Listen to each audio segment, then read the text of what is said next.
కట్టేసినప్పుడు ఈ 2 చేతులు కూడా ఆ యొక్క స్తంభాలకి ఇలా ఆంచి నిల్చున్నాడు. అంటే సంసార్ గారు ఎంత శక్తిమంతుడంటే ఆయన గాజాలో ఢిల్లీల దగ్గర ఉన్నప్పుడు మరి ఆయన అక్కడి నుంచి ఫిలిస్తీన్ల మీద పడుతున్నారు అనగానే 2 ద్వార స్తంభాలను తీసుకొని హెబ్రోను కొనకెళ్ళాడు. ఆయన ఎన్ని కిలోమీటర్లు అంటే ఆ 2 ద్వారబంధాలను పట్టుకొని, ఇప్పుడు మనం చిన్న ఈ హైట్ ఎక్కడానికి ఎంతో ఆయాసపడ్డాం మనం, నాతో సహా.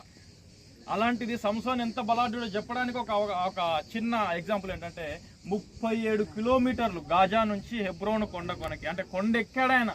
కేవలం నార్మల్గా ఉన్న రోడ్డు పైన నడుచుకుంటే లేదు ఆ ద్వారస్తంభాలను పట్టుకొని 37 కిలోమీటర్లు ఆయన హైట్కి ఎక్కాడు. అంటే అంత బలాఢ్యుడైన సంసోను, మహాపరాక్రమశాలి అయిన సంసోను దెలీలా మాయలో పడిపోయాడు.